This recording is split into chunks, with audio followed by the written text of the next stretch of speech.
Okay, so we're going to do two more examples, and then we're going to move on to different topics. So the next molecule that we're going to play with is called the nitronium cation. So we're going to talk about this cation quite a bit, a little bit later, and for now we're going to just try to see if we can draw the general structure of it. So go ahead and, again, just like always, let's pause the video, take a second to see if you can draw out a potential structure for the nitronium cation. Okay, so I'm going to talk about three possible ways you could have drawn the nitronium cation. And if you've drawn any of these, some of them will be right, and one of them will obviously be the right one.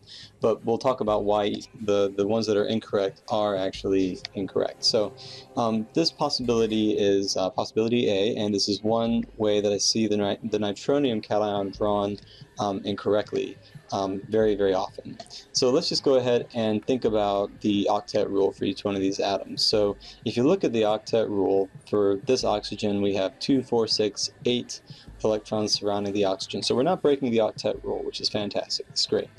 And if you look at the nitrogen, we have 2, 4, 6, 8 electrons that surround the nitrogen.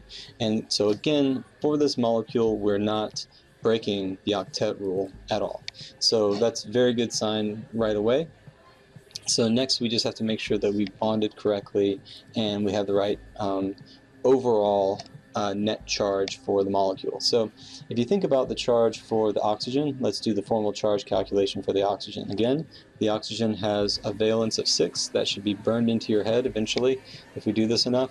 We're going to subtract the total number of covalent bonds, which is 1, and then we're going to subtract the total number of electrons that are existing as lone pairs. So 2, 4, 6. So 6 minus 1 minus 6, we're going to get a negative charge for the oxygen. So each one of these oxygens has a negative 1 charge.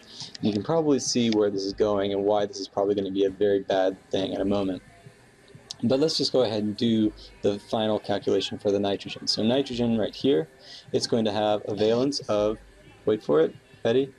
5. So hopefully you remember that nitrogen had a valence of 5, but if not, this is another very important valence to make sure you have memorized. So nitrogen has a valence of 5, and so we're going to subtract the total number of covalent bonds, so that's going to be 2, and then we're going to take a look at the total number of electrons in the lone pair. So we have 2, 4 for that, so 5 minus 4 is 1, and then minus 2 is going to again be negative 1. So this nitrogen, just like the other oxygens, has a negative 1 charge. So if you think about the net charge for this molecule, it has a net charge of negative 3. And when we compare to the nitronium cation, the way I would present this would be, I would give you the fact that the nitronium cation had a positive charge on it. So you have to believe me on that point. So then obviously we have a disconnect between the charges that we've drawn and the charge for the correct molecule. So this guy is going to be right out, no good. Okay, so let's talk about the next possible way that you could have drawn the nitronium. So this is another way.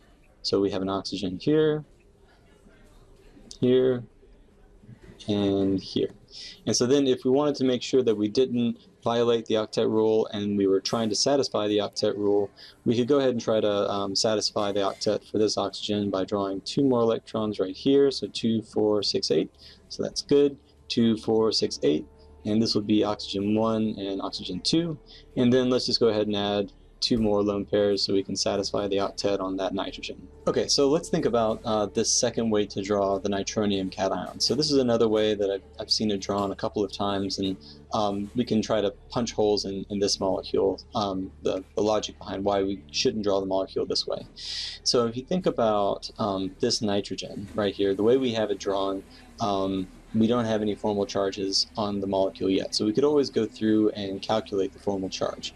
1 is pretty easy to calculate for because it's just going to be 6 minus 2 minus 1, 2, 3, 4. So 6 minus 6 should be 0. So oxygen 1 is 0. But oxygen 2 and this nitrogen are going to be where this molecule structure kind of falls apart. So if you think about oxygen 2 has, again, just like always, 6 valence, and then let's subtract the total number of electrons in the bond. So 1, 2, or the total number of covalent bonds. That's 1, 2, 3, 4. So we subtract 4, and then we subtract 2 electrons from the lone pairs. So it's going to be 6 minus 4 minus 2 is going to be 0. And then if we think about the nitrogen, we're going to have a valence of 5, and then we're going to subtract 1, 2 covalent bonds, and then we're going to subtract 2, 4 total electrons in the lone pair configuration. So this guy is going to end up being -1. So this nitrogen ends up being -1, and this oxygen ends up being 0. So if you think about it, there are actually a couple of things wrong with this particular structure that you could kind of point out. The first is that overall, again, the formal net charge should be positive, and the way we've drawn it, it's negative. So this is obviously wrong because our net charges are not matching up. So that's one strike against this molecule.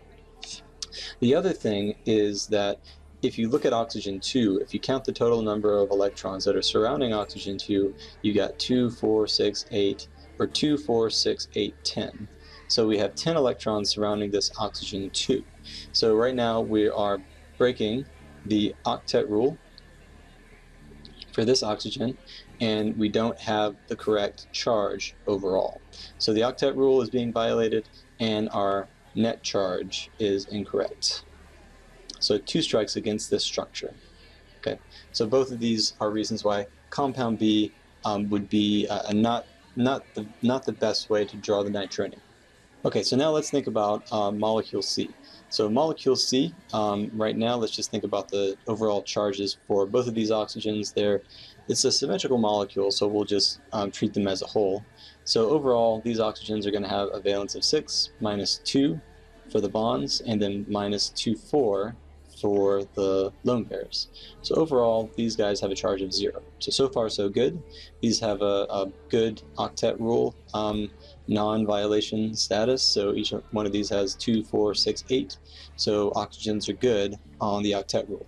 So then let's think about the nitrogen. So nitrogen has a valence of 5, and then we're going to subtract 1, 2, 3, 4 from the bonds, and right now we don't have any electrons surrounding that nitrogen. So right now this nitrogen would have a charge of +1. So again, thinking about the octet rule, we're not violating the octet rule. We have 2, 4, 6, 8, so we're good on that. And then also we have a positive charge for the nitronium cation, which works really well with the proposed charge over here. So that seems to work really well, and this structure is the actual structure for the nitronium.